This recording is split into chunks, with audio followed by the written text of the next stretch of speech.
Before we begin the story, let us know where you're watching from by leaving a comment below. If you enjoy this video, don't forget to like and subscribe. Have a wonderful day. Enjoy the story, everyone. A poor girl pretends to be ugly on a blind date, but a millionaire CEO challenges her and asks her to marry him. Lila, this is social suicide. I'm going to get arrested for crimes against common sense, said Emma, staring at her reflection in the mirror. Her lips were smudged with dark brown lipstick, messily applied.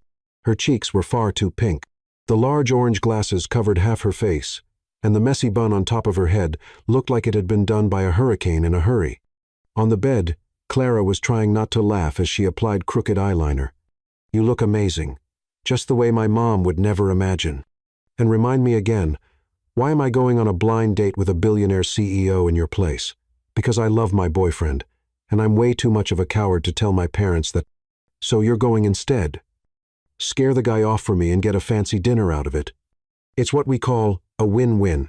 You bribed me with $90, Emma replied, crossing her arms.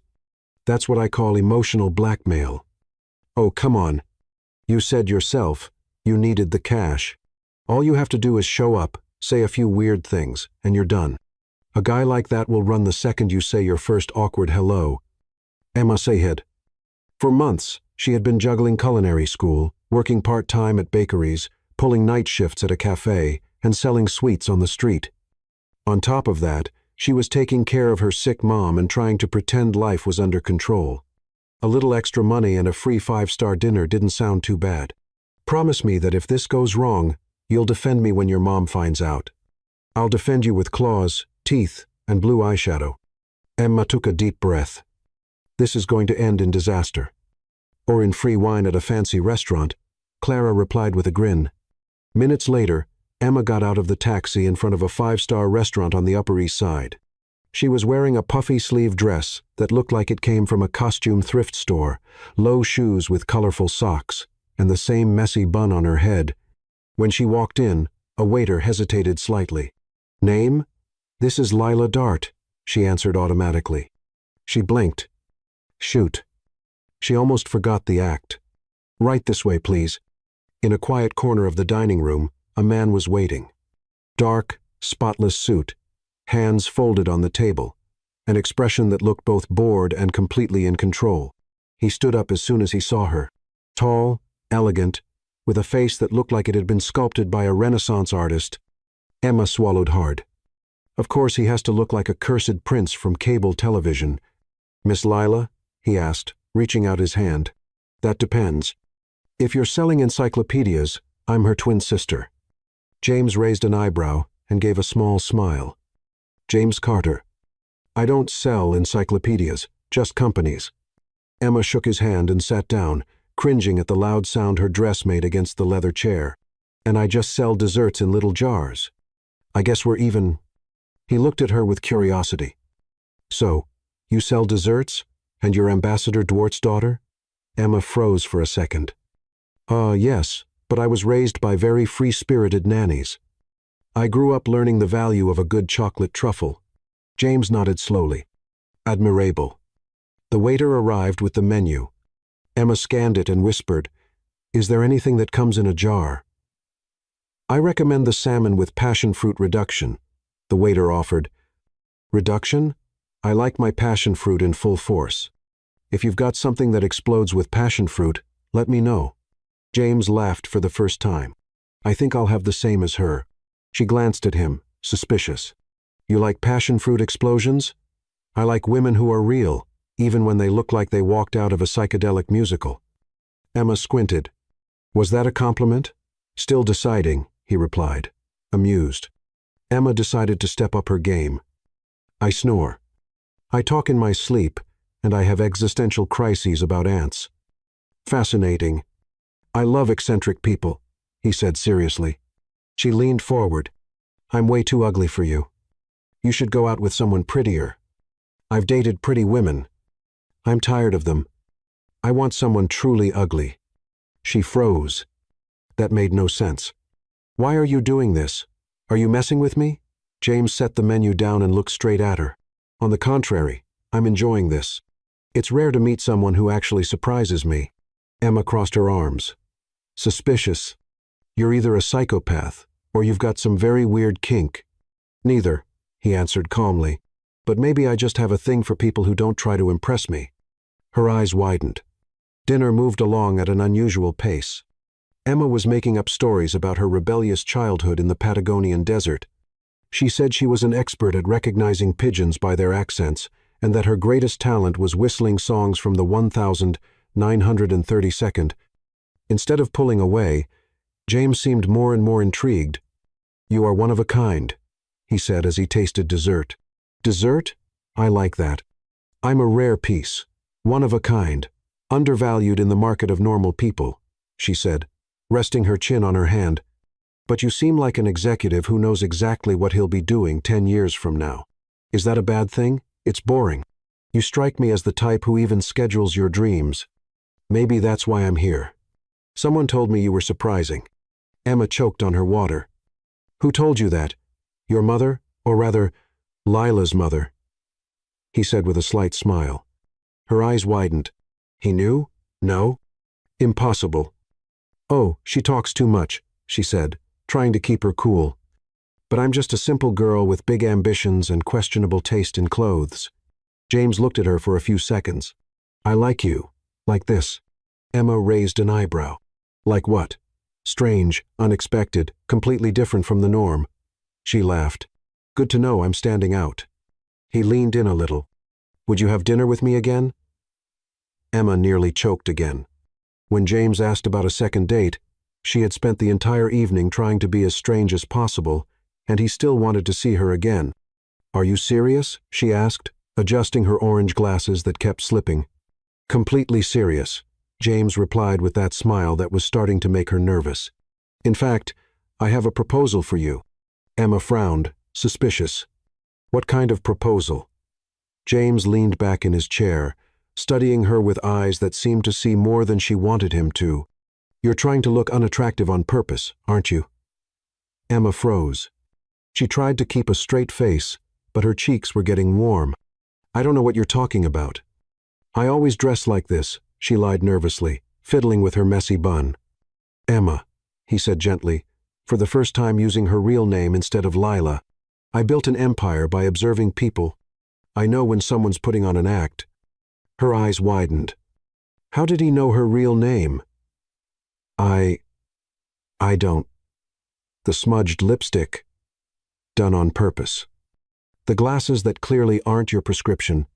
The dress you chose specifically to look tacky, he listed calmly. All very carefully designed to scare people off. Emma felt like she'd been caught red-handed. Her first instinct was to run. But something in his voice made her stay. "And if it's true?" she asked defiantly. "You going to turn me into the fashion police?" James laughed.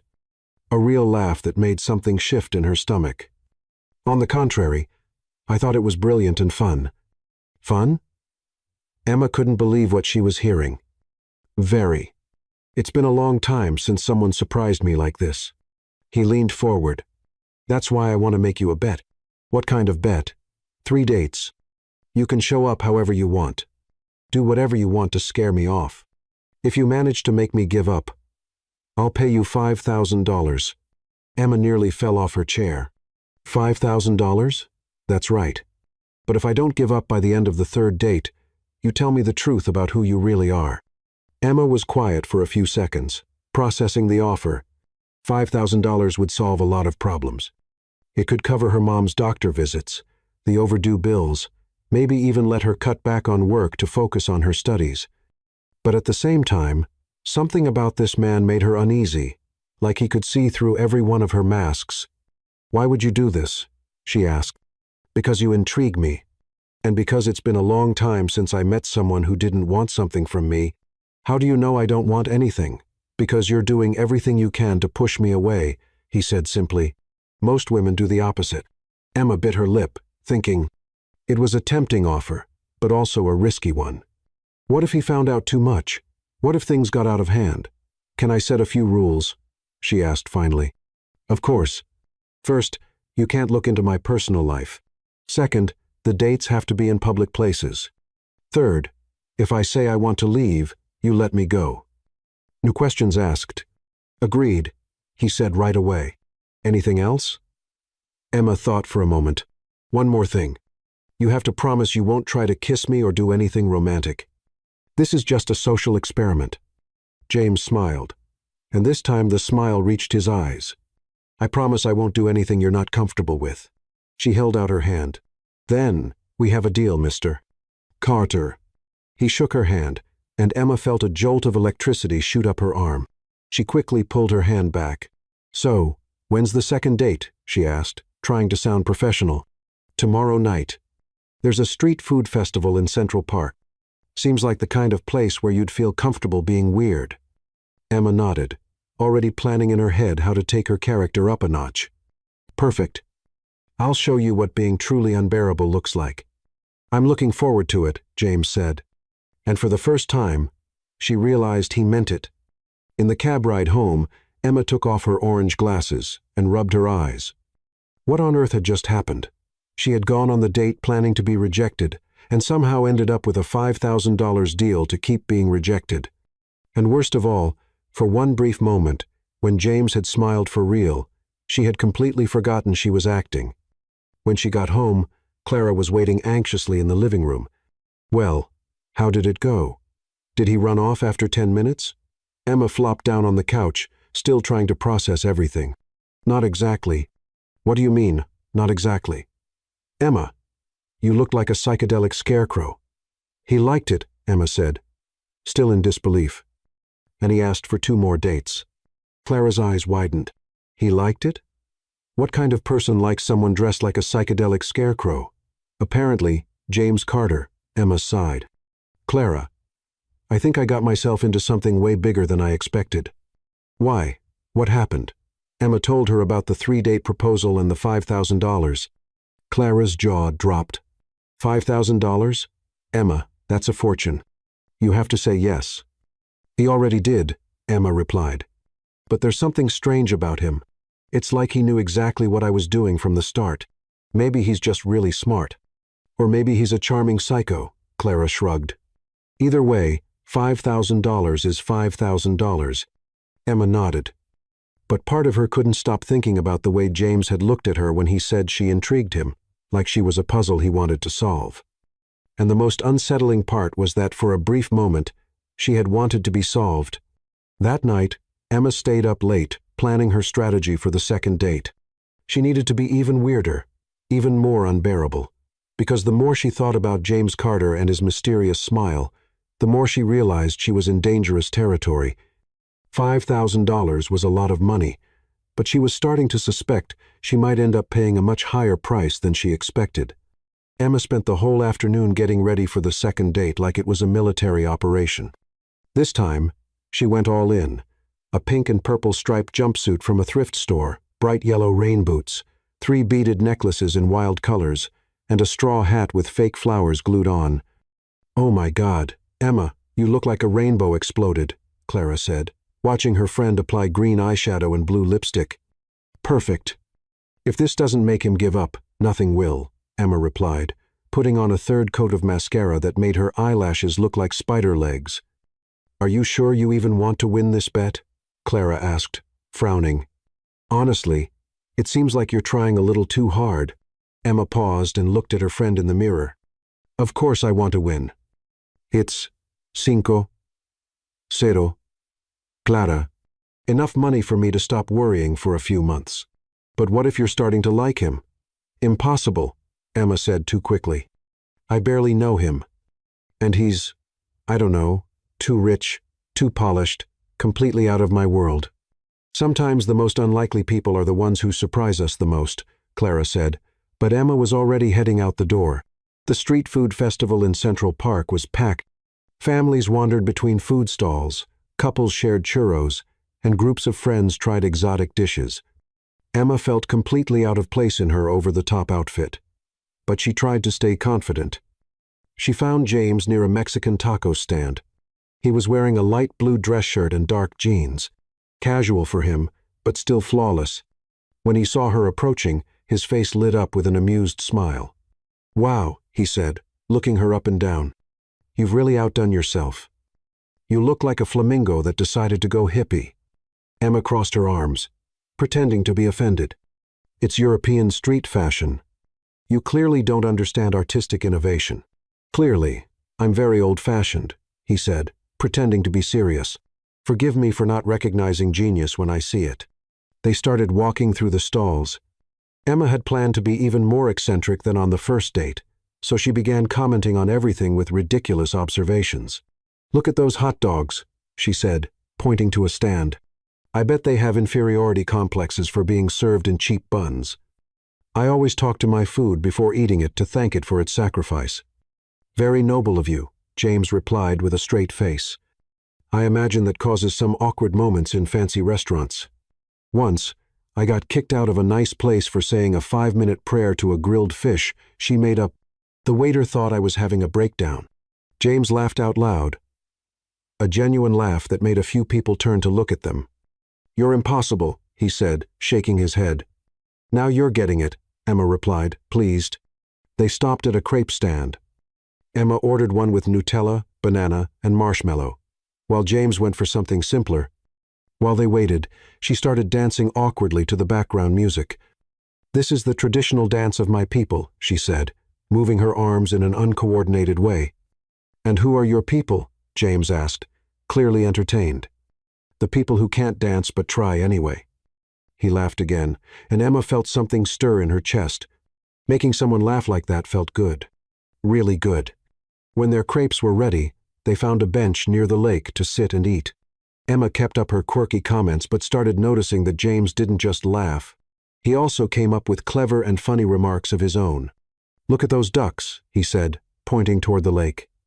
"They look like stressed-out executives rushing to important meetings." Emma laughed and watched the ducks swimming quickly. "You're right. That one's definitely late for a big presentation on breadcrumbs. And that other one's having an existential crisis about swimming in circles all day," James added. For a moment, Emma forgot she was acting. Talking to him was easy, even natural. He had a dry sense of humor that matched hers perfectly, even when she wasn't trying to be funny on purpose. "Can I ask you something?" James said suddenly. Emma became alert. "Depends on the question. Why did you really agree to do this? Don't give me the money excuse. There are easier ways to earn $5,000. Emma chewed her crepe slowly, thinking, part of her wanted to tell the truth, that she needed the money to help her mother, that she was juggling 3 jobs, that she sometimes woke up at night worried about the bills. But that would break the act. "Maybe I like a challenge," she said finally. "And maybe I'm curious to see how much you can handle. What if I said I'm enjoying this more with each minute?" She almost choked on the crepe. "Then I'd say you have very strange taste." "I do," he agreed, looking directly into her eyes. "I've always liked things that are unique, unexpected, things that make me question what I thought I knew." Emma felt her face get warm. There was something about the way he spoke that made her stomach do flips. "You're trying to throw me off," she said, trying to stay in control. "I'm trying to get to know you," he corrected. They sat in silence for a few seconds, watching people walk by. Emma realized that for the first time in a long while, she was relaxed. She wasn't thinking about bills, school, or problems at home. She was just present. "Want to check out the street performers?" James asked, pointing to a small crowd near a fountain. "Only if you promise not to try copying any of them," Emma said. "No promises," he replied with a mischievous smile. They walked over and found a group of musicians playing jazz. Emma started swaying to the rhythm, and to her surprise, James joined in. It wasn't formal dancing, just 2 adults moving clumsily to the music, laughing at themselves. "You dance worse than I do," Emma said, watching James try a fancier step. "Impossible. You said you're from the people who can't dance. At least I have a cultural excuse." When the music ended, they clapped along with the rest of the audience. Emma noticed that several people had been watching them dance, some even smiling at the clearly happy couple. "I think we just became a tourist attraction," she said. "Better than being just another couple of bored New Yorkers," James replied. As they walked back through the park, Emma realized something had changed. What had started as a game, a way to make easy money, was turning into something else. She was actually enjoying herself, and worse, she was starting to like James's company. "About the third date," he said as they neared the park exit. "What about it? You choose the place. Anywhere you want. Anytime you want. The only condition is that it's tomorrow night." Emma looked at him, suspicious. "Why the rush?" "Because I'm curious to see what else you've got up your sleeve. And because," he stopped walking and looked her straight in the eye, "because I'm enjoying this game a lot more than I should." Emma's heartbeat quickened. There was something in his voice, in the way he looked at her, that made her forget all about the money, the bet, everything.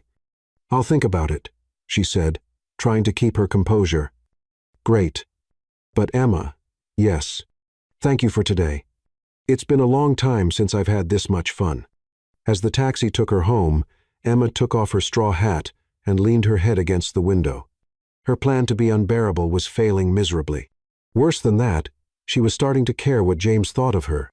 The real her, not the character she was pretending to be. And for the first time since it all began, Emma wondered what would happen if she simply dropped all the masks and showed who she really was. That thought scared her more than any costume she could come up with. Emma had chosen a small cafe in Greenwich Village for the third date. It was a cozy place with rustic wooden tables and plants hanging from the ceiling.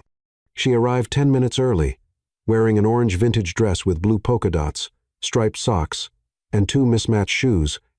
The barista looked at her curiously when she ordered a double cappuccino with vanilla syrup and 3 sugar cubes. "It's to keep my eccentric energy up," Emma explained, sitting at a table by the window. James arrived promptly at 7, as elegant as ever in a white shirt and navy blazer. When he saw her, he smiled in that now familiar way, a mix of amusement and something she couldn't quite read. "You managed to look even more colorful," he said, kissing her hand theatrically. "You look like a Picasso painting come to life." Picasso painted weird cubes. "I prefer to think of myself as a drunk Monet," Emma replied with mock seriousness. They ordered pie and coffee, and for a few minutes kept the conversation light. Emma told made-up stories about her adventures as a subversive art critic, while James asked questions that seemed genuinely interested. "Have you ever thought about writing a book about your artistic theories?"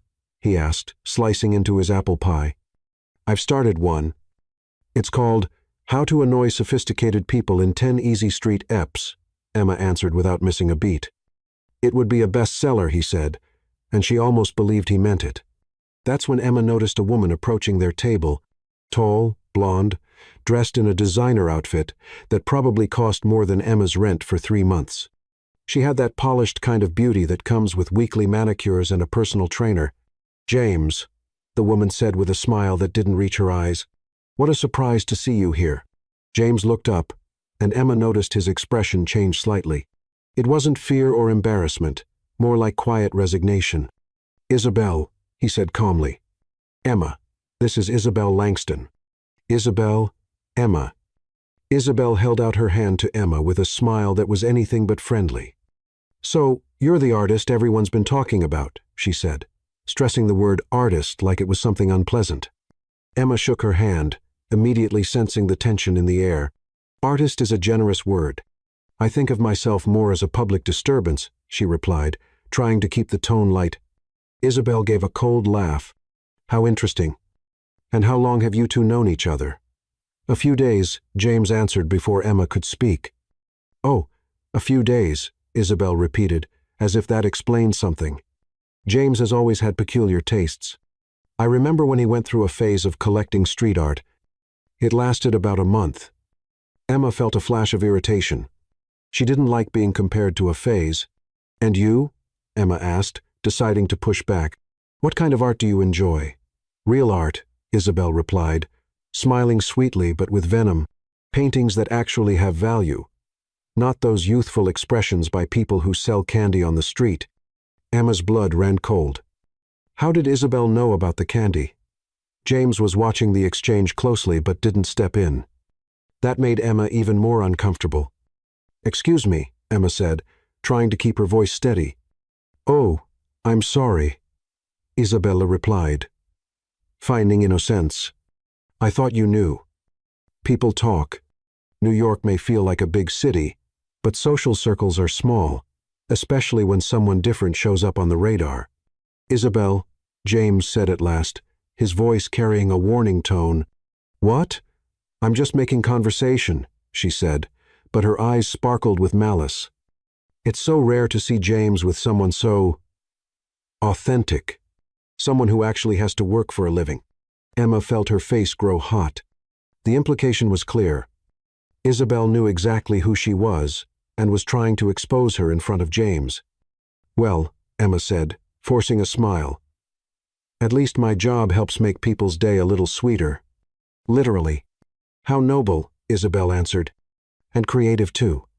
The disguise, I mean, very theatrical." This time, it was Emma who was left speechless. Isabel clearly knew about the disguise as well. But how?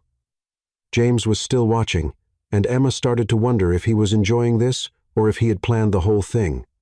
"Well, it was a pleasure meeting you, Emma," Isabel said, picking up her designer purse. "James, we'll talk later. I'm sure we have plenty to catch up on." She walked away, leaving behind a trail of expensive perfume and tension. Emma stayed quiet for a few seconds, trying to process what had just happened. Then she turned to James. "Did you know she was going to be here?" "No," he replied calmly. "But I'm not surprised. How does she know about me?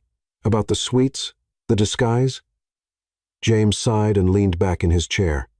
"Isabel has resources, and when she wants to know something about someone, she usually finds out." "And you?" Emma asked, her voice colder now. "What do you know about me? I know you work 3 different jobs. I know you sell handmade sweets on weekends near Washington Square Park. I know you study culinary arts at night, and that your mother is sick." Emma felt like she had been punched in the stomach. "You investigated me," she said, not as a question but a statement. "Not exactly," James replied. "But when someone catches my interest, I tend to look into them." Emma stood up abruptly, knocking over her coffee cup. "This is a violation of my privacy and of the rules we agreed on." "Emma, wait." "No," she said, grabbing her bag. "This has gone too far. You knew who I was from the beginning, didn't you? You've been playing with me this whole time. That's not how it is." "Then how is it?" she demanded, crossing her arms. "Do you get a kick out of mocking poor people? Is that what rich people do when they're bored?" For the first time since they met, James looked genuinely shaken. "No, Emma, you don't understand." "Oh, I understand perfectly," she said, her eyes burning with angry tears. "You and your rich, snobby ex-girlfriend decided to have some fun with the poor girl who sells candy. What a funny story to tell at your fancy dinners." "Emma, that's not true." But she was already walking out of the cafe, hearing him call her name but never looking back. Out on the sidewalk, Emma paused for a moment, trying to catch her breath. Her heart was racing, and she felt exposed, like all her masks had been torn off at once.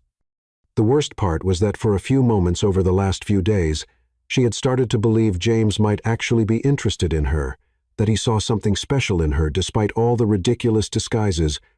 But now she saw it for what it really was, just a cruel game played by bored rich people. As she walked toward the subway, Emma took off her mismatched shoes and threw them in a trash can. She was tired of pretending to be someone she wasn't, and she was tired of believing in fairy tales. What she didn't see was James stepping out of the cafe just behind her, stopping on the sidewalk and watching her walk away with a look on his face that mixed frustration, regret, and something that looked very much like pain. Emma spent the next 3 days avoiding any place where she might run into James. She canceled her candy stand schedule at Washington Square Park, changed her route to school, and even avoided some of her favorite work spots. But on Thursday morning, she found an envelope under her apartment door. Inside was an elegant invitation to a charity auction at the Metropolitan Museum of Art, along with a handwritten note. "Emma, I know you have every reason to be upset with me, but this event supports a cause I think you'd care about. Free medical treatment for low-income families. If you want to go, I'll be there. If you don't want to see me, at least consider going for the cause. J." On the back, he had added, "P.S. No need to dress weirdly unless you want to." Emma read the note several times, sitting in the small kitchen of the apartment she shared with 2 other girls. Her first instinct was to tear up the invitation and throw it away. But the words free medical treatment made her stop. Her mother had canceled 3 doctor's appointments last month because of money. If there was even a small chance that this event could help people in the same situation, maybe it was worth going. But what would she wear to a charity auction? She called Clara, who showed up an hour later with 3 borrowed dresses and a determined look on her face. "You're finally going to dress like a normal person," Clara said, holding up a simple but elegant navy blue dress. "This one's perfect." "I don't know if this is a good idea," Emma said, eyeing the dress. "What if he thinks I'm going because of him? And what if you are?" "I'm not," Emma replied a little too quickly. "Emma, you've been grumpy for 3 days straight, like a wet cat. Either you're going because you want to see him, or because you're in love with the idea of free health care. And considering you faint at the sight of blood, I think we both know the answer." Emma sighed. Clara was right, as usual. He looked into my life, Clara. He knew who I was the whole time. I felt like an idiot. "Or maybe he cared enough to want to know more about you," Clara suggested, helping Emma try on the dress. "Look, I get that it feels intrusive, but think about it. How often does a millionaire CEO bother to look into someone's life? This isn't just a game to him." The dress fit Emma perfectly. She looked at herself in the mirror and almost didn't recognize the person staring back without the quirky outfits or dramatic makeup. She looked normal, pretty even. "I don't know how to act like myself," she admitted. "Just be yourself with more confidence," Clara said, adjusting Emma's hair. "And remember, if he does anything you don't like, you can walk away at any time." The Metropolitan Museum had been transformed for the event. Soft lighting illuminated the artwork, while waiters moved around with champagne and elegant appetizers. Emma immediately felt out of place but tried to keep a confident posture. She spent about 20 minutes looking at the auction pieces and reading about the causes they supported when she sensed a familiar presence behind her. "You came," James said, his voice a mix of surprise and relief. Emma turned slowly. He wore a flawless tuxedo and had a cautious expression, like someone approaching a wounded animal. "I came for the cause," she said, keeping her tone neutral. "Not for you." "I understand," he said, but a small smile formed at the corners of his mouth. "You look beautiful." Emma felt her face grow warm but tried to keep her composure. "Thank you. You look normal for your standards." They stood silently for a few seconds, looking at an abstract painting on the wall. "Emma, about what happened at the cafe, I don't want to talk about it," she cut in. "At least not here." "All right," he said, "but may I show you a few of the pieces? There are some I think you might like." Emma hesitated. Part of her wanted to keep her distance, but another part was curious to see the event through his eyes. "Only if you promise not to try and impress me with fancy art talk." "I promise to stick to basic and occasionally clueless observations," he said, offering his arm. They walked through the exhibits, and Emma was surprised to find that James had genuine and thoughtful things to say about the art. He wasn't pretentious or condescending. He seemed truly interested in hearing what she thought about each piece. "This one reminds me of you," he said, stopping in front of a colorful and slightly chaotic painting. "Why? Because it's weird and makes no sense? Because it's vibrant, unexpected, and makes people stop and look twice," he said, looking at her. "And because it has layers, you only notice if you really pay attention." Emma felt something shift in her chest. There was sincerity in his voice that made her question the walls she put up. "James, I need to know," she said suddenly. "Why did you make that bet with me? What was the real reason?" He sighed and stepped slightly away from the painting. "Honestly, because you were the first person in years who didn't want anything from me. You were literally trying to get rid of me, and that was refreshing." "So, that was it? I was just an interesting pastime?" "At first, maybe," he admitted. "But it didn't take long for it to become something more." Before Emma could answer, music started playing, and James held out his hand. "Will you dance with me? I don't really know how to dance," she said. "What happened at the park was just me being silly." "Neither do I," he confessed. "But we can pretend we know how." Emma looked at his outstretched hand for a few seconds.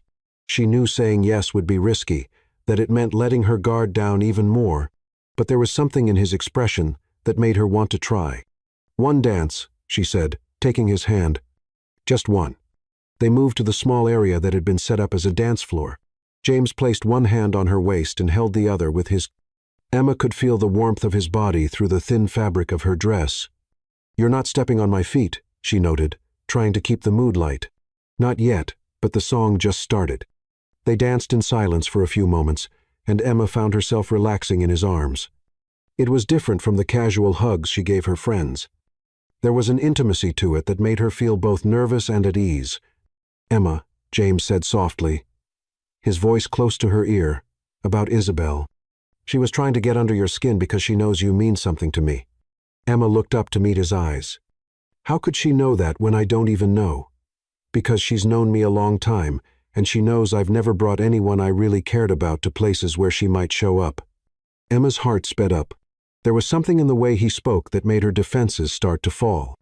"James, That's when she tripped. Her low heel caught on the hem of her dress, and she lost her balance. James caught her immediately, pulling her against his chest to keep her from falling. For a moment, they stayed like that, her leaning into him, their faces just inches apart. Emma could feel his breath, could see little golden flecks in his dark eyes. "Are you okay?" he asked, his voice slightly unsteady. Emma nodded, but didn't move away. There was something about the moment, about being so close, that made everything else disappear. The other people, the music, her worries about who he really was. It all faded. "Emma," he murmured, and she realized he was leaning slightly closer. For a second, she thought he was going to kiss her. And for a second, she wanted him to date. But then she remembered where they were, who they were, and she gently stepped back. "I should go," she said, trying to pull herself together. "You don't have to." "I do," she said, picking up the small purse she had left on a nearby table. "Thank you for the dance and for the invitation, Emma. Wait." But she was already walking away, her heart pounding so loudly she was sure he could hear it across the room. In the taxi ride home, Emma rested her head against the cold window and closed her eyes. Something was happening between her and James, something far beyond the original bet, and that scared her more than any costume she had ever worn. Because for the first time in a long time, she was starting to truly care about someone, and people like her didn't end up with happy endings next to millionaire CEOs. When she got home, she found a message on her phone. "Thank you for coming. You looked beautiful without any disguise. Jay." Emma stared at the message for a long time before deleting it, but not before smiling. Emma woke up Friday morning to the phone ringing non-stop. It was 6 o'clock alum. And only one person would call at that hour. "Mom," she answered quickly, her chest tightening. "Emma, honey, I need to go to the hospital today," said Maria, her mother, trying to keep her voice calm. The pain came back during the night. Emma sat up in bed, now fully awake. "I'll come get you. Don't leave the house. You don't have to miss work because of me. Mom, don't even think about it. I'll be there in 40 minutes. Emma got dressed quickly and took the subway to Queens, where her mom lived in a small one-bedroom apartment. On the way, she did the math in her head about her savings. Even with the extra jobs and candy sales, it was barely enough to cover a private appointment. She found Maria sitting in the little kitchen, dressed and ready, but her face was pale, and her hands were shaking slightly. "How are you feeling?" Emma asked, kissing her mom's forehead. "Better than I was during the night," Maria lied. "But I think I should talk to the doctor." At the public hospital, they waited 4 hours before being seen. Emma looked around at the other families in the same situation, clearly worried people trying to figure out if they could afford the tests, choosing between healthcare and basic bills. When they were finally called in, the doctor got straight to the point. "We need to run some additional tests. The basic plan doesn't cover everything, so it would be about $800 out of pocket." Emma felt her stomach drop. $800 was nearly 2 months of savings. "There's no other option?" she asked. "I can refer you through the public system, but the wait would be about 2 months. Emma looked at her mother, who was trying to be brave but had fear written all over her face. "We'll go private," Emma decided. "I'll find a way to get the money." After scheduling the tests for the following Monday, Emma took her mother home and then headed straight to Washington Square Park. She needed to sell as many sweets as she could in the next few days. She set up her small makeshift stand, full of Tupperware containers packed with brigadeiros, beignets, and coconut treats. It was a sunny Saturday, so foot traffic was good. She had sold about half her stock when she noticed someone taking pictures of her from a distance. A well-dressed woman with a professional camera was clearly photographing Emma and her stand. When she realized she'd been spotted, the woman quickly walked away. Emma felt a chill in her stomach. Something wasn't right. She kept selling, trying to ignore the feeling of being watched. By around 4:00 the afternoon, she had made nearly $200. A good day, but still far from what she needed. That's when she saw James walking toward her. He was wearing jeans and a simple t-shirt, but even dressed casually, he was hard to miss. Emma felt a mix of happiness and panic at the sight of him. "Hi," he said, stopping in front of her stand. "Can I buy some sweets?" "Of course," Emma replied, trying to keep her voice professional. "What would you like?" "A bit of everything," he said, handing her a $50 bill. "And keep the change." "James." "No. Emma. Please let me help." She looked at him for a few seconds. There was honesty in his eyes, but also something else, a sense of urgency. "Why are you here?" she asked, putting the sweets into a small bag. "Because I got something I think you should see." He showed her his phone. On the screen was a photo of her selling sweets with a nasty caption. "The CEO James Carter's latest flame." Does he know his girlfriend sells candy on the street? Emma felt her face flush with anger and shame. "Isabel," she muttered. "She sent this to half of New York's high society," James said, putting the phone away. "Emma, I'm sorry." "For what?" she asked, crossing her arms. "You didn't do anything. And besides, it's true. I do sell candy on the street. But it's not about that, is it?" Emma cut in. "Then what is it about, James? The fact that you're being seen with someone from the wrong class? You know that's not it." Emma let out a bitter laugh.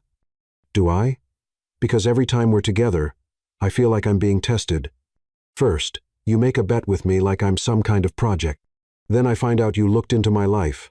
And now your ex is spreading pictures of me, like I'm some kind of scandal. Emma, you don't understand." "I understand perfectly," she said, starting to pack up her goods. "I understand that people like you and Isabel see people like me as entertainment. A little story to tell at your fancy dinners." James was quiet for a few moments, watching her pack. "Is your mom okay?" he asked suddenly. Emma stopped what she was doing and looked at him. "How did you know?" "Because I recognized that look. It's the same one I had when my grandmother was sick, and I didn't know how I'd pay for her treatments." Something in his voice made Emma pause. "You've been through that?" "My family didn't always have money, Emma. I built this company from nothing because I knew what it was like not to have choices." Emma studied him for a few seconds. There was something different in his tone, a vulnerability she hadn't seen before. "She needs some tests," she said at last. "Bobby, I don't have—" James pulled out his wallet, but Emma shook her head. "No, I won't take charity." "It's not charity. It's a loan, or we could call it advanced payment for the next 6 months of sweets." "James, Emma, please let me help. Not out of pity, not out of guilt, but because I care." She looked at him, trying to read his intentions. There was sincerity in his eyes, but the image on his phone reminded her just how different their worlds were. "I need to think," she said, finishing packing her products. "Of course. But Emma, yes. Don't worry about what Isabel or anyone else thinks. You have nothing to be ashamed of. Easy for you to say when you have a bank account with a bunch of zeros. It wasn't always like that," he said gently. "And I never forgot what it feels like to be on the other side." Emma finished packing her things in silence. As she turned to leave, James gently held her arm. "Emma, there's something I need to tell you." "What is it?" "I knew who you were from our very first meeting. Not because I looked into you, but because—" He hesitated. "Because I had seen you before." Emma's heart skipped a beat. "What do you mean?" "About 2 months ago, I was walking through the park after a frustrating meeting. I saw you selling sweets and laughing with a little girl who didn't have money to buy anything. You gave her a chocolate treat for free and made up a story about how it had magical powers. Emma remembered the day. A little girl had stopped by her stand with only $50. I watched for about 10 minutes. James continued. You made every single customer smile. There was something about you, an energy, a light I'd never seen anything like it. Why didn't you say anything? Because I was just a guy in a suit in the park, and you looked free, happy. I didn't want to interrupt that. Emma felt tears sting her eyes. So, when Clara sent me in her place, I recognized you right away. But you were hiding behind that disguise, so I figured maybe you had your reasons. James, she whispered, unsure what to say. I fell in love with you that day in the park, Emma, with the real you. Everything else was just a way to get to know you better. The tears finally fell down Emma's face. She felt exposed, vulnerable, but also relieved to finally hear the truth. I don't know what to say, she admitted. You don't have to say anything right now, he said, gently wiping a tear from her cheek. But think about what I said regarding the loan. Your mom is more important than our pride. Emma nodded, still trying to process everything he had told her. I'll call you, she finally said. I'll be waiting. As she walked toward the subway, Emma felt like her world had turned upside down. The man she thought had been playing games with her had actually fallen for her before they had even really met. And now, she wasn't sure who was wearing a mask, him or her. Emma spent the entire weekend thinking about her conversation with James. His words kept echoing in her mind. I fell in love with you that day in the park. She kept trying to decide whether she should believe him or if it was just another carefully planned move. On Monday morning, she decided to accept the loan for her mother's medical exams. She called James, and he answered on the first ring. Emma, how are you? I'll accept your help, she said, swallowing her pride. But it's a loan. I'll pay it back with interest if necessary. No interest needed. Yes, it is. I want this to be a real transaction. There was a pause on the other end. All right, whatever you prefer. I can transfer the money right away. Thank you, she said softly. This means a lot to me. It means a lot to me too. It means you trust me. At least a little. After hanging up, Emma sat on her bed and finally let herself cry, not out of sadness, but relief. Her mother was going to be okay. That was all that mattered. The exams went well, and the doctor said it was just an inflammation that could be treated with medication. Emma felt like a huge weight had been lifted from her shoulders. In the days that followed, she and James exchanged a few messages about her mother's health, but they didn't see each other. Emma had gone back to her usual routine. College, work, selling sweets, trying to sort through everything that had happened between them. Then Thursday came, and everything turned upside down again. Emma was in the college library when she received a call from an unknown number. Emma Martinez? A formal male voice asked. Yes, that's me. My name is Daniel Harris. I'm Mr. James Carter's personal assistant. He'd like to know if you're available for a meeting this afternoon. Emma frowned. Why was James having his assistant call her instead of calling himself? What kind of meeting, Mr. Carter prefers to explain in person. Would 5 o'clock at his office work for you? Emma hesitated. Going to James's office felt like crossing a line she wasn't sure she was ready to cross. Can he call me directly? Mr. Carter is in meetings all day, but he said it was important to speak with you today. Curiosity won over caution. All right, 5 o'clock. James's company building was impressive. All glass and steel, with a lobby that looked like it came straight out of an architecture magazine. Emma felt small and out of place as the elevator took her up to the 30th floor. James's assistant greeted her with a professional smile and led her to a meeting room with a panoramic view of Manhattan. Mr. Carter will be with you in a few minutes, she said, offering her water or coffee. Emma chose water and looked out the window, trying to calm her nerves. What could James want to talk about that was so important? When he entered the room, he was back to being formal. Dark suit. Business posture.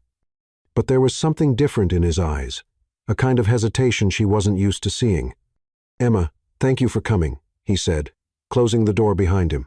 Your assistant said it was important. It is.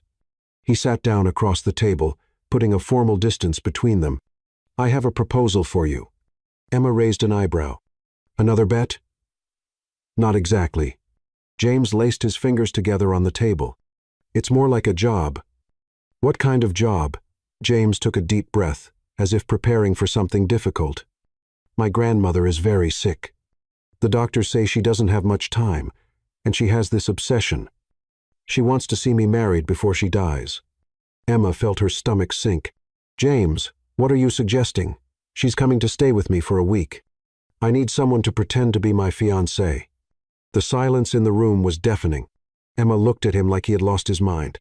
"You want me to pretend to be your fiancé for 1 week? You'd be well paid, of course." "Woo, sure, Ling." Emma almost choked on her water. $50,000. It's a fair amount for what I'm asking. You'd have to stay at my place, attend a few social events, and convince my grandmother that we're a happy couple. Emma stood up suddenly and began pacing the room. "This is crazy, James. You're talking about faking an engagement. I know how it sounds. It sounds like you're hiring me to be an actress in your personal life." She turned to face him. "That's exactly what you're doing, isn't it?" James stood up too, looking frustrated. "Emma, my grandmother is dying. She raised me after my parents died in an accident. She's the only family I have left. If pretending to be engaged for a week can give her peace, I'd do anything." Emma's anger softened a little when she heard the pain in his voice. "Why me? Why not ask Isabel or someone else from your social circle?" "Because she wouldn't approve of them," James said simply. "My grandmother has an incredible sense for knowing when people are being fake. She'd see right through anyone I brought just for convenience. And with me, it would be different." James looked at her closely. "Yes, it would be different. Why? Because with you, I don't have to pretend I enjoy your company." Emma felt her face grow warm.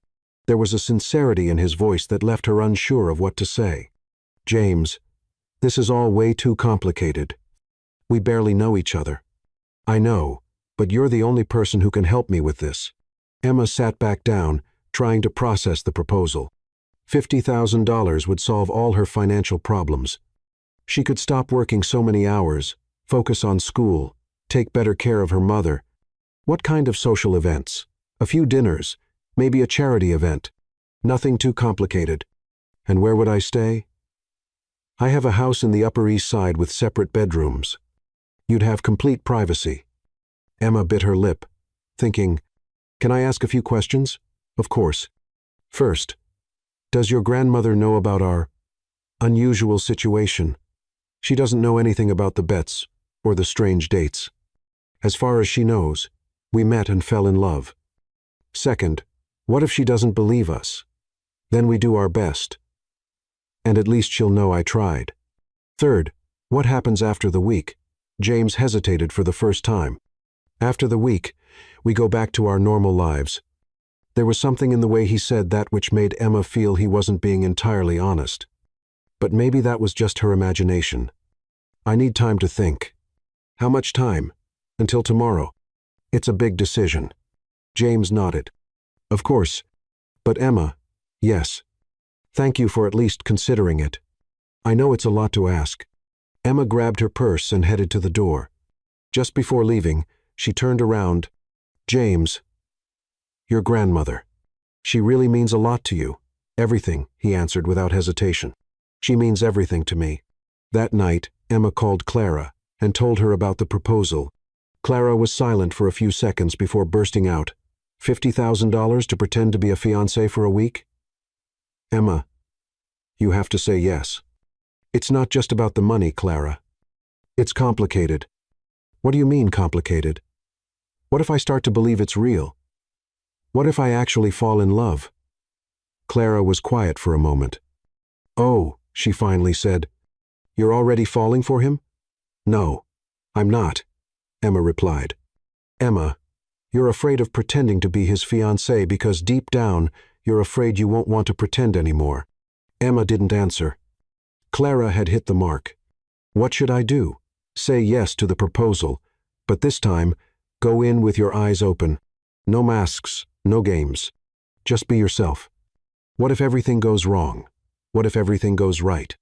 That night, Emma stayed up late, staring at the ceiling. In the morning, she called James. "I'll do it," she said, "but on one condition." "What is it?" "No pretending between us. If we're going to convince your grandmother we're a real couple, we have to actually get to know each other." "Deal," he said right away. "When can you start?" "This afternoon." "But James—" "Yes. If you're lying about your grandmother or anything else, I'm walking away on the spot." "Understood." "And Emma—" "Yeah. Thank you. You have no idea how much this means to me." After she hung up, Emma looked at her reflection in the mirror. In a few days, she'd be living in James Carter's house, pretending to be his fiancée. Emma arrived at James's house with a small suitcase and a growing sense that she'd made a huge mistake. The mansion on the Upper East Side was even more impressive than she had imagined. 3 floors of understated elegance, perfectly kept gardens, and an entrance that looked like something out of a movie. James met her at the door, wearing a light blue shirt and khaki pants. He looked nervous, which was oddly reassuring. "You came," he said, like he still couldn't believe it. "I said I would," Emma replied, adjusting the strap on her suitcase. "Let me show you around," he said, taking her bag.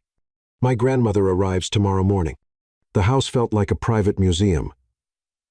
Expensive paintings on the walls, furniture that probably cost more than Emma's entire apartment, and a grand staircase leading to the upper floors. It was beautiful but cold. "Your room is this way," James said, walking upstairs. "It has a private bathroom and a nice view of the garden." The room was bigger than Emma's whole living room. King-size bed, dark wood furniture, and huge windows overlooking a courtyard with a fountain. "It's beautiful," she said, genuinely impressed. "But James, I feel like I'm trespassing in a museum." He laughed, seeming to relax a little. "I know. I feel that way sometimes too. I bought this house because I thought it was the kind of place successful people were supposed to live, but it's never really felt like home. Where does feel like home to you?" James paused, like no one had ever asked him that before. "Honestly, my office, or that coffee shop where we met. Places where I can just be myself, instead of what people expect me to be." Emma studied him. There was a vulnerability in his answer that surprised her. "Well, then let's pretend this house is a fancy cafe," she said, sitting on the bed. "Now tell me about your grandmother. What does she need to know about our love story? Her name is Margaret Carter. She's 83, sharp as a tack, and doesn't fall for lies easily," James said, settling into an armchair by the window. "She'll want to know how we met, how long we've been together, when we decided to get married. And what's our official story? I was thinking we keep it close to the truth. We met a few months ago. You were selling sweets, and I fell for your unique personality. And she won't think it's strange that you're dating someone who sells candy on the street. My grandmother doesn't care about social status. She cares about character." Emma nodded, but a worry lingered in her mind. "James, what if she finds out we're pretending?" "Then at least we tried," he said simply. "But Emma, the less we pretend, the better. She has a sixth sense for anything fake." That evening, they had dinner in the formal dining room, a surreal experience for Emma, who was used to eating at her kitchen counter. James was thoughtful, asking about her family, her education, her dreams. It felt like a real first date, no games, no bets. "Can I ask you something personal?" Emma said as she cut into the salmon James's private chef had prepared. "Of course. Why have you never actually gotten married? I mean, you're 32, successful, good-looking." James laughed. "You think I'm good-looking?" Emma felt her face flush. "Don't change the subject." "All right," he said seriously. "Honestly, I've never met someone who wanted me for who I really am, instead of what I represent. The women in my social circle want the CEO, the status, the money. You were the first person who actively tried to get rid of me. And that was attractive." "Extremely," he said, looking straight into her eyes, "because it meant you didn't want anything from me, and that gave me the freedom to be myself." They were interrupted by the doorbell. James frowned. "I'm not expecting anyone."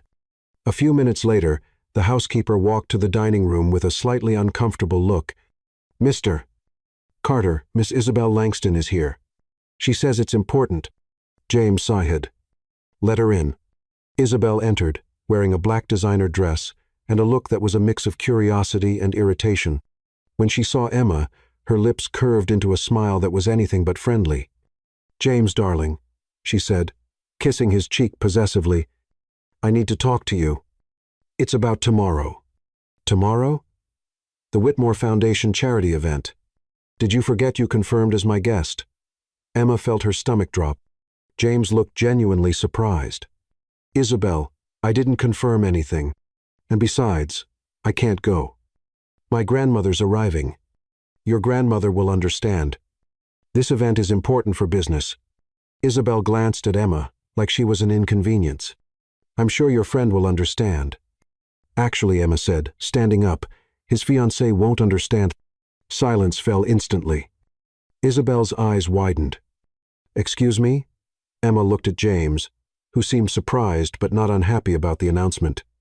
James and I are engaged, Emma said, raising her left hand, where she had placed a simple ring she brought from home. So, I guess you'll need to find someone else to go with you. Isabel looked from Emma's hand to James and back again. This is ridiculous, she said finally. James, you can't be serious. I'm completely serious, James said, standing and moving beside Emma. Emma and I are getting married. When? Isabel demanded. Because just last week, you were single. Things changed quickly, Emma replied before James could speak. Sometimes, when you meet the right person, you just know. Isabel laughed, but it was a cold laugh. The right person, honey? You have no idea what kind of world you're stepping into. You think you can just show up and fit into his life, into our world. Emma felt her irritation rise. Our world. I didn't realize there were requirements to fall in love with someone. There are, Isabel stepped closer, her voice sharper. There are dinners where you won't know which fork to use. Conversations about art, politics, and business you won't be able to follow. There are expectations for how a CEO's wife should act. Isabel, James said, his tone warning. No, James. Someone has to tell her the truth. Isabel looked at Emma with disdain. You may be a sweet girl and all that, but this isn't a fairy tale. This is real life. And in real life, people from different worlds don't work. Emma felt like she had just been slapped. All her insecurities rose to the surface. Maybe you're right, she said quietly. Maybe I really don't know what kind of world I'm walking into. Emma, James said, realizing she was closing up. But you know what I do know? Emma continued, her voice growing stronger. I know how to make someone smile when they're having a bad day. I know how to work hard for what I want.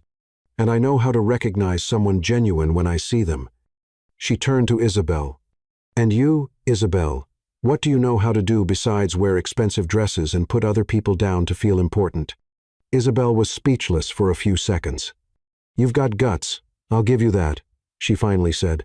But guts won't be enough when reality hits you. Maybe not, Emma agreed. But at least I won't spend my life being bitter because someone I wanted chose someone else. This time, it was Isabel who turned red with anger. James, she said, grabbing her purse, when you're done with this social experiment, call me. I'll be here. She left the room, leaving behind a trail of expensive perfume and tension. Emma dropped into the chair, feeling like she had just run a marathon. I'm sorry, she said. I think I messed everything up. Are you kidding? James sat beside her. You were amazing. I've never seen anyone stand up to Isabel like that. She wasn't completely wrong, Emma admitted. I really don't know how to use a fish fork or talk about French art. And I don't know how to make brigadeiros or chat with kids in the park, James said. That doesn't make either of us any less valuable. Emma looked at him and saw honesty in his eyes. Do you think your grandmother will accept me? I think my grandmother will love you, he said, taking her hand. Because you're real, and because you make me smile. That night, Emma lay on the large bed, staring at the ornate ceiling.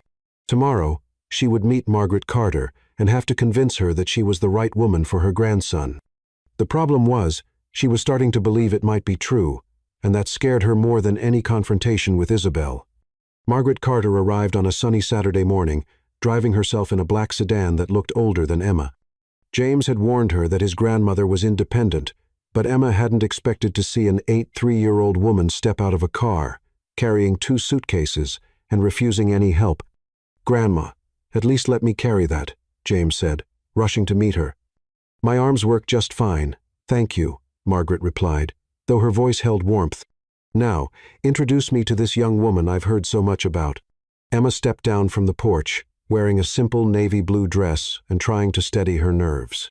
Margaret Carter was exactly as she'd imagined, small but commanding, gray hair in a neat bun, and blue eyes that seemed to see straight through people.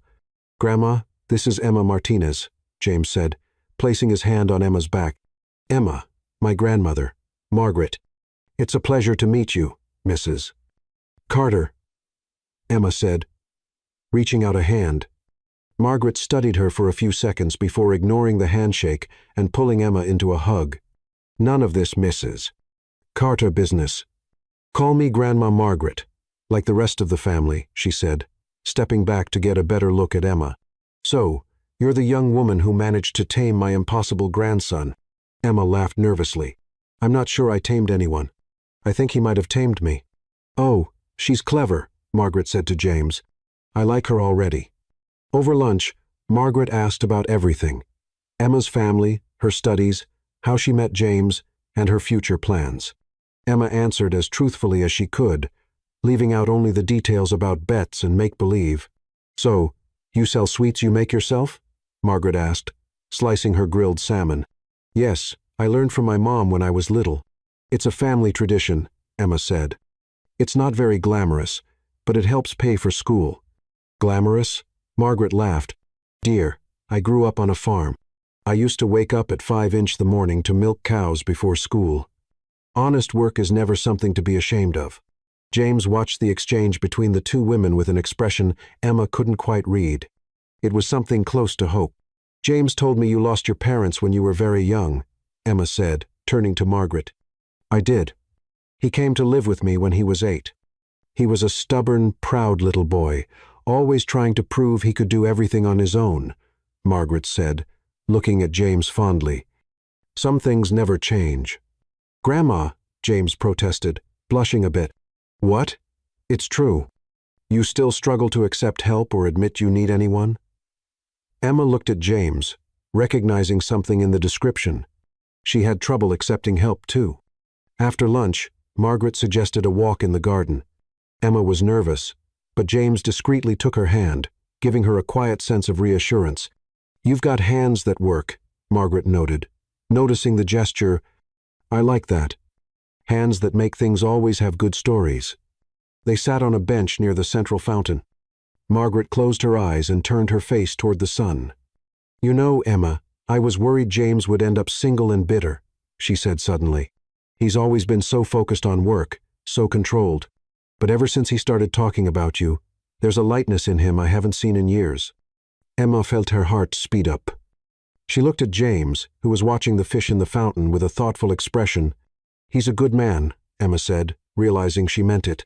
"Sometimes I think he hides behind work because he's afraid of being let down." "Very insightful," Margaret nodded. "And what about you?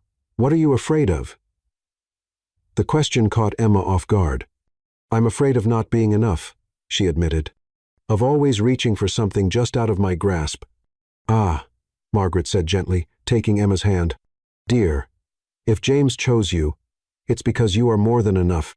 He may be stubborn, but he's no fool." That afternoon, James suggested they cook dinner together.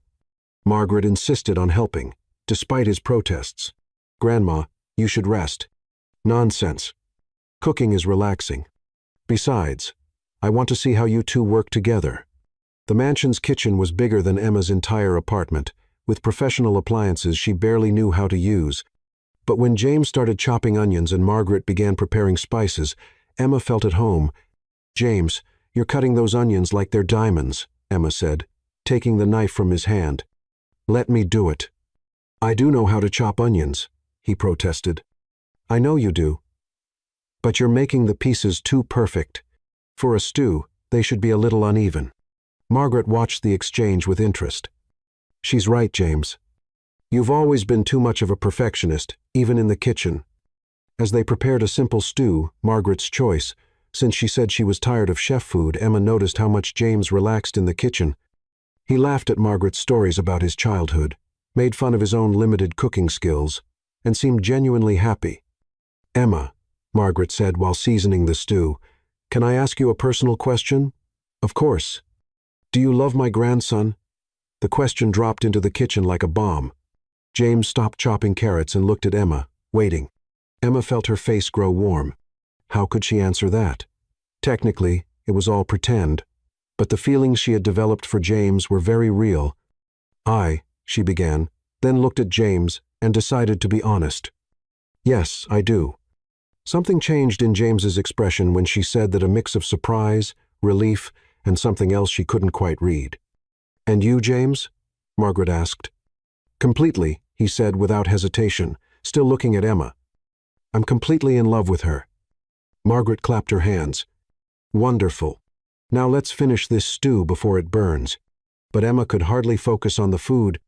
The way James had answered, the tone in his voice, the way he kept looking at her, there was something there that went far beyond pretending for the sake of a sick grandmother.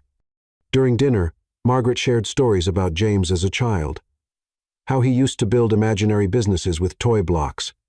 How he always stood up for the smaller kids at school. How he would surprise her when she was feeling down.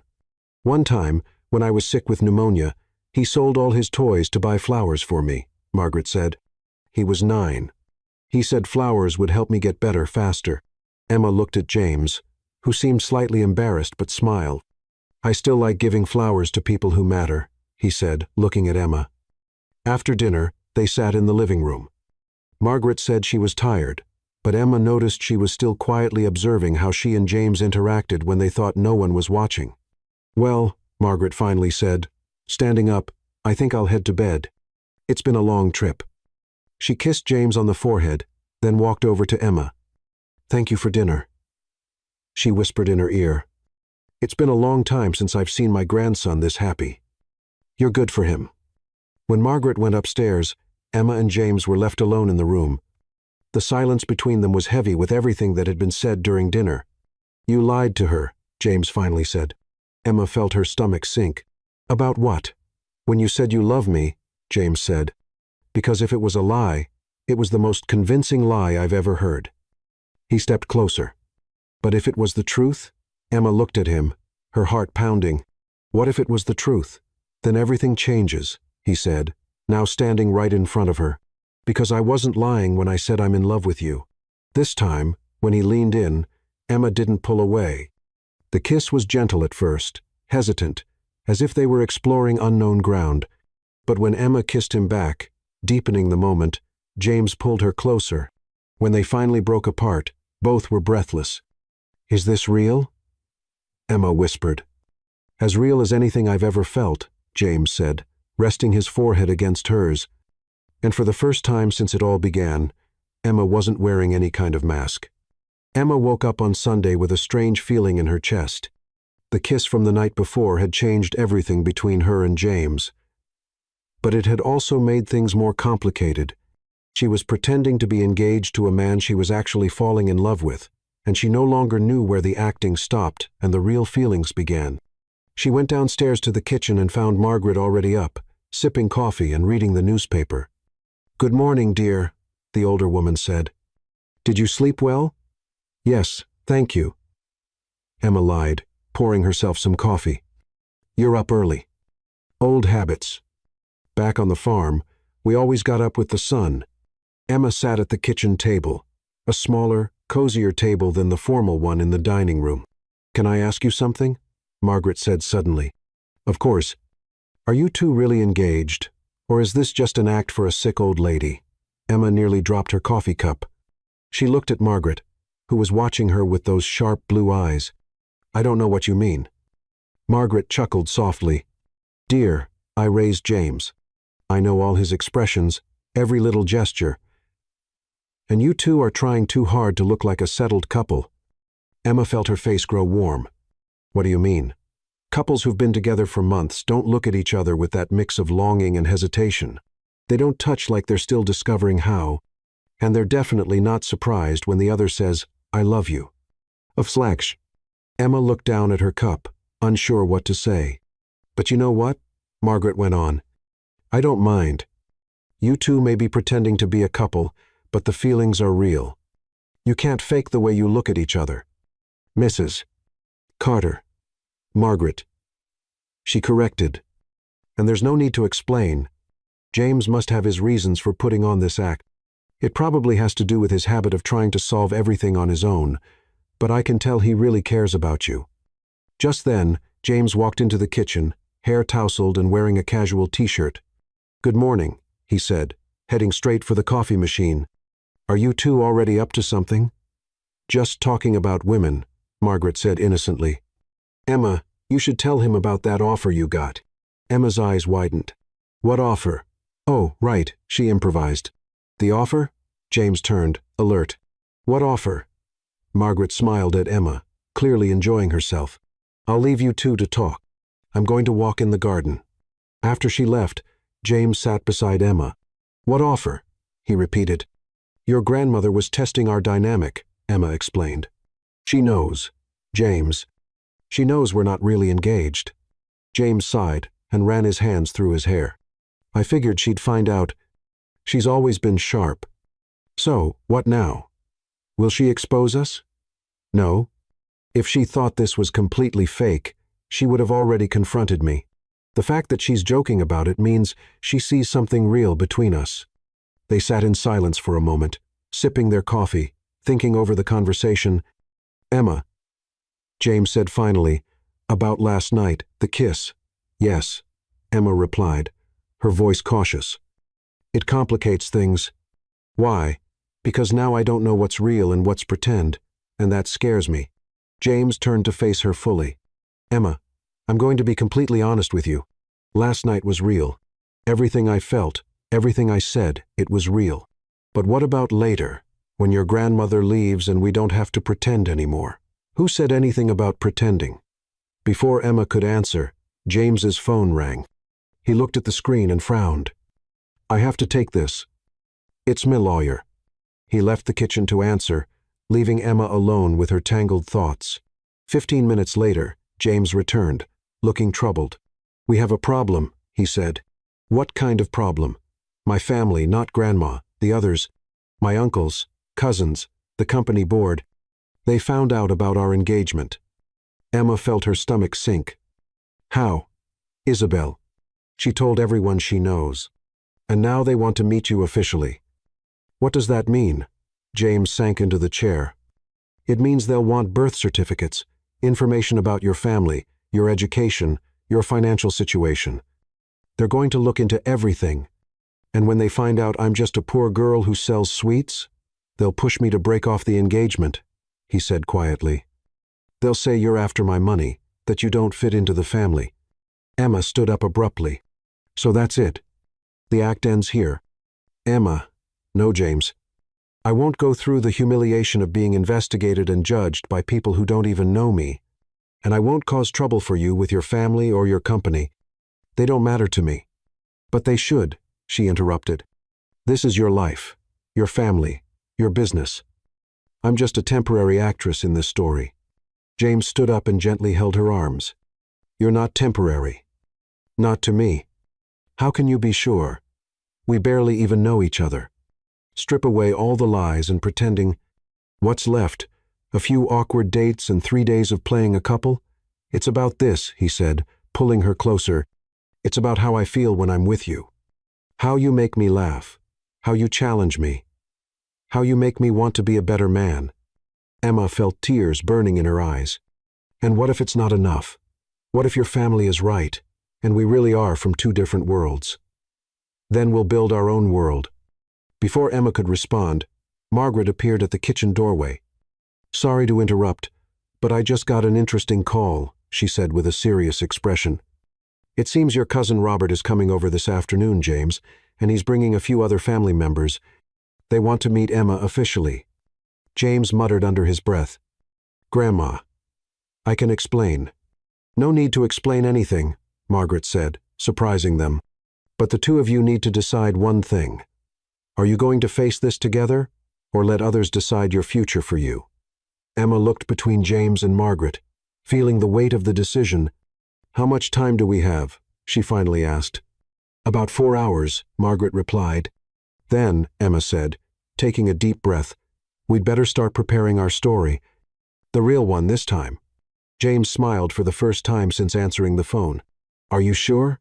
"No," Emma admitted. "But I'm going to try anyway because you were right about one thing.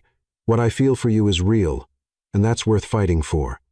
Margaret clapped her hands. "Excellent. Now let's make you two look like a couple that actually knows each other. And Emma," she added, "just be yourself. If they don't like it, that's their problem, not yours." As they prepared to face the Carter family, Emma wondered whether she was making the biggest mistake or the best decision of her life. Maybe she'd find out in a few hours. At 2 o'clock, 3 black cars pulled up in front of James's mansion. Emma watched from the bedroom window as sharply dressed men and women stepped out of the vehicles with serious, determined looks. "They look like they're coming to a funeral," she muttered. "In a way, they are," James said, appearing behind her. "They came to bury our relationship." Emma turned to face him. He had swapped his casual clothes for a dark suit, slipping back into his CEO posture, but there was something different in his eyes, something that looked a lot like determination. "Are you sure you want to go through with this?" she asked, smoothing the simple blue dress Margaret had insisted she wear. "I've never been more sure of anything." The doorbell rang, and Emma felt her stomach twist.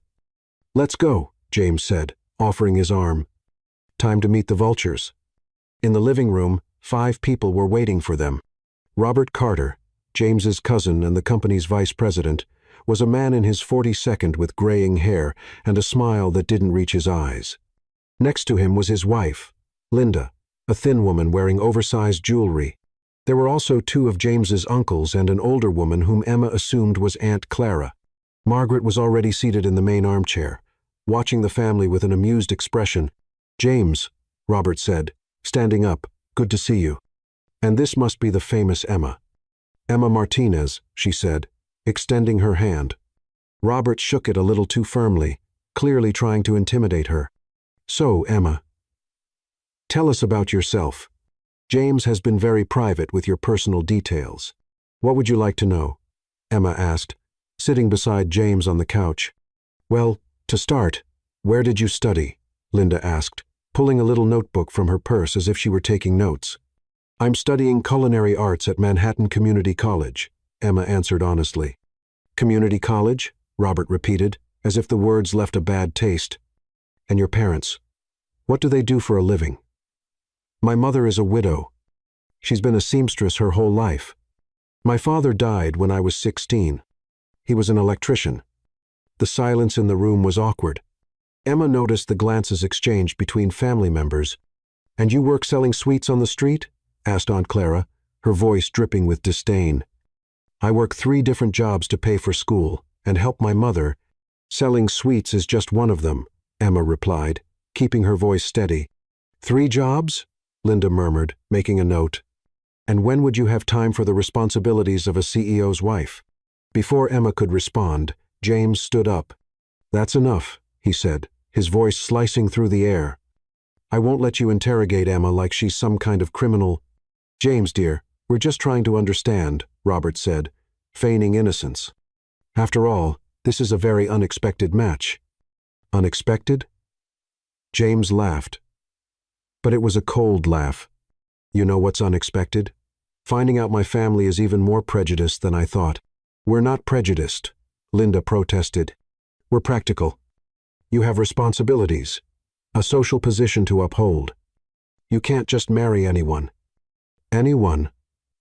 Emma's voice rose. "Excuse me, I have a name, and I'm not just anyone." "Of course not, dear," said Aunt Clara in a condescending tone. "But you must understand our concern. James will inherit the family company. His wife will be held to the same standards." "And what standards are those?" Margaret asked, suddenly speaking for the first time since the meeting began. "Because I remember when this family didn't have 2 pennies to rub together." "Grandma," Robert murmured. "Don't grandma me," Margaret said, as she stood, leaning on her cane. "Have you all forgotten where we came from? Your grandfather, Robert, was an Irish immigrant who arrived here with nothing. I grew up on a farm, working since I was 5. None of us were born into this luxury. But that was a long time ago, Linda argued. Things are different now. Are they really? Margaret looked at Emma with warmth. Because when I look at Emma, I see the same thing I saw in myself at her age. Determination, courage, and the kind of humility that comes from knowing the value of hard work. With all due respect, Grandma Margaret, Robert said, times have changed. The company has responsibilities to shareholders, a public image to maintain that. The company is doing just fine, thank you, James cut in. And my personal life is not up for board discussion. Your personal life affects the company when you're the CEO. Robert shot back. Then maybe it's time I reconsider my role as CEO. The silence that followed was deafening.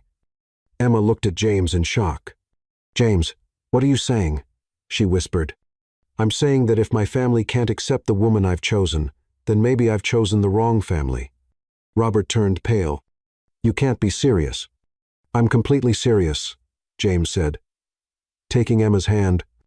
Emma makes me happy. She challenges me, makes me laugh, makes me want to be a better man. And if you can't see that, then the problem is yours. James. Emma said softly, You don't have to do this for me. I'm not doing it for you, he said, turning to face her. I'm doing it for us, because I've finally found someone who means more to me than any company or family approval. Linda stood up abruptly. This is ridiculous. You're going to throw everything away over a whim? A whim? Emma stood too. Her patience finally gone. You've spent the entire afternoon judging me without even trying to get to know me. You've decided I'm not good enough because I work for a living and wasn't born into wealth. Emma. Robert tried to cut in. No, let me finish, she said, her voice growing stronger. You want to know who I am? I'm someone who gets up at 5 in the morning to work at a bakery before school, who sells sweets on weekends to help pay my mom's medical bills, who's worked hard all her life knowing every opportunity had to be earned. She looked each of them in the eye. And you know what else? I'm someone who makes James truly smile, who knows him, without the expensive suits and fancy titles, who loves him for the man he is, not for what he owns. You love him? Margaret asked, smiling. With all my heart, Emma replied without hesitation, looking at James.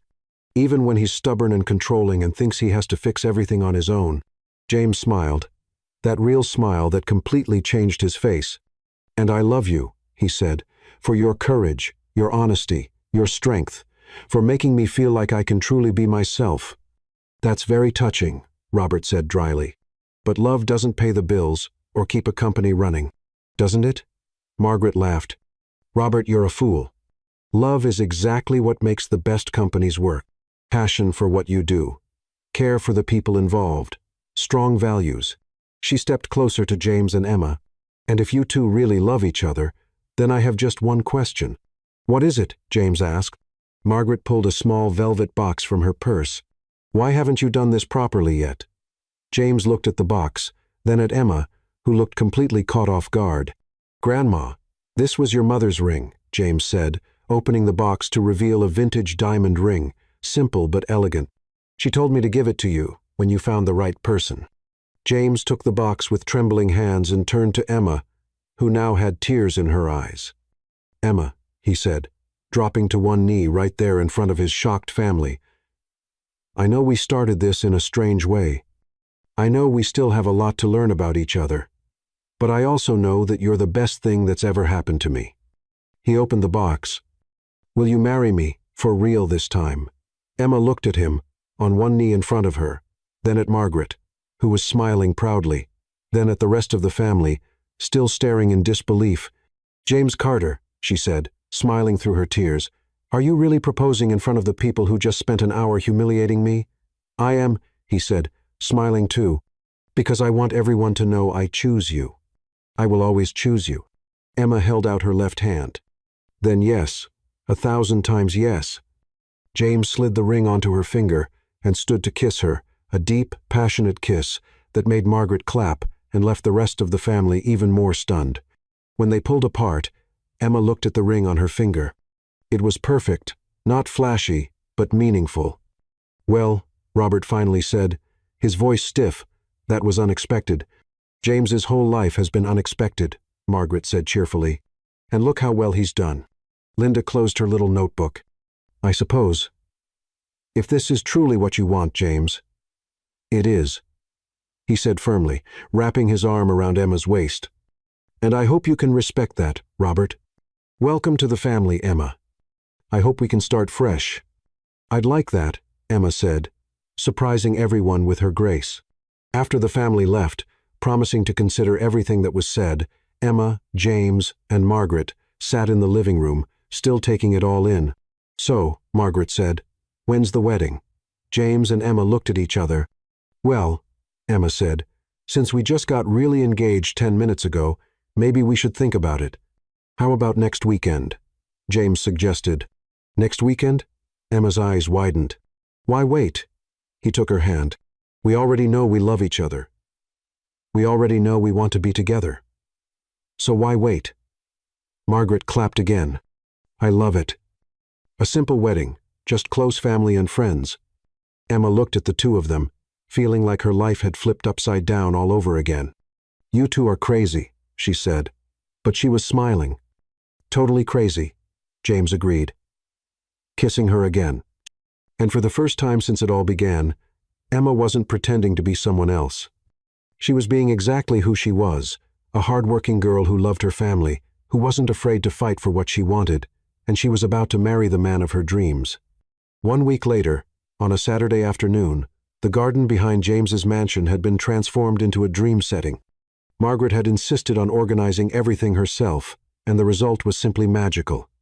Emma looked out the bedroom window, wearing the wedding dress Margaret had worn 50 years earlier, a vintage gown made of delicate lace with 3/4 sleeves and a subtle train. Clara had made small alterations to make it fit perfectly, and the result was breathtaking. "You look beautiful, sweetheart," said Maria Martinez, her mother, adjusting the simple veil in Emma's hair. Clara appeared in the doorway, wearing a lavender dress as maid of honor. "Emma, it's time." "And you? Oh my goodness, you look perfect." James was waiting at the altar, standing next to the officiant. He wore a navy blue tuxedo and couldn't stop smiling. When the music began, he looked toward the house, and his whole face lit up. Emma stepped onto the porch, holding a simple bouquet of white roses and taking a deep breath. Her mother stood at her left side, and Clara to the right, both supporting her at this most important moment. As she walked down the petal-covered aisle Margaret had arranged, Emma felt like she was floating. Every eye was on her, but the only gaze that mattered was James's. He looked at her like she was the most precious thing in the world, and Emma felt tears of joy fill her eyes. Halfway down the aisle, her mother whispered, "Your father would be so proud." When they reached the altar, Maria kissed Emma's forehead and placed her hand in James's. "Take good care of her," she said softly. "With my life," James replied, kissing Maria's hand. The officiant began the ceremony with simple but heartfelt words about love, commitment, and the journey Emma and James were starting together. When it was time for the vows, James pulled a piece of paper from his pocket. "Emma," he began, his voice slightly unsteady, "I wrote and rewrote these vows 20 times, trying to find the perfect words. But the truth is, there are no perfect words to describe what you mean to me." He looked straight into her eyes. "You've taught me that being vulnerable isn't weakness, it's courage. That laughing at yourself is freeing. That real love isn't about being perfect, but about accepting and celebrating each other's imperfections." Tears ran down Emma's face. "I promise to support all your dreams, even the crazy ones. I promise never to try to change you, because you're perfect just the way you are. And I promise to love you every day, not just on the easy days, but especially on the hard ones." When it was Emma's turn, she didn't need a piece of paper. The words came straight from her heart. "James, when we met, I was trying to be anyone but myself, and you were the first person who made me want to take off all the masks." She held his hands tightly. "You taught me I can be strong and vulnerable at the same time, that I can dream big without losing my values, that I can trust someone without losing my independence. I promise to be your partner, not your shadow. I promise to challenge you when you're being too stubborn, and I promise to love you, not for what you have, but for who you are when no one's watching. When the officiant asked if they accepted each other as husband and wife, they both answered yes, with steady voices full of emotion. By the power vested in me, I now pronounce you husband and wife. You may kiss the bride. The kiss was long, full of passion and silent promises. The guests broke into applause and joyful cheers, but Emma and James barely noticed. They were lost in their own world. When they finally pulled apart, James whispered in her ear, "Hello, Mrs. Carter." "Hello, husband," she whispered back, laughing. The reception was small but perfect. Margaret and Maria hit it off right away, sharing family recipes and telling embarrassing childhood stories about Emma and James. Clara gave a hilarious speech about how she was sure Emma would drive James crazy within 6 months. Even Robert gave a respectful toast, admitting he might have judged Emma too quickly. By the time the night ended and the last guests had left, Emma and James sat together on the garden swing, still in their wedding clothes, looking up at the stars. "So," James said, playing with the ring on her finger, "how does it feel to be a married woman?" "Scary," she admitted. "Happy, hopeful, and still a little confused about how we got here." "Me too," he laughed. "But I don't regret a thing." "Neither do I," Emma said, leaning against him. "Not even the ridiculous disguises." "Especially the ridiculous disguises," James agreed, kissing the top of her head. Months later, Emma graduated with honors and opened her own bakery, Emma's Sweets, in a charming spot in Greenwich Village. The business took off quickly, drawing loyal customers not just for the delicious treats, but for the warm energy Emma put into everything she did. James had found a better balance between work and life, especially after Emma convinced him to bring on a partner to share the company responsibilities. They traveled together, cooked together, and James even learned to make a decent brigadeiro. One spring morning, Emma was in the bakery's bathroom, staring at a positive pregnancy test with her heart racing. She and James had talked about having kids, but always as something for the future. Apparently, the future had arrived. That afternoon, she closed the bakery early and spent hours planning how to tell James she wanted it to be special, something he'd always remember. When James came home, he found the dining room lit with candles and a beautiful dinner waiting. "What's the occasion?" he asked, kissing her.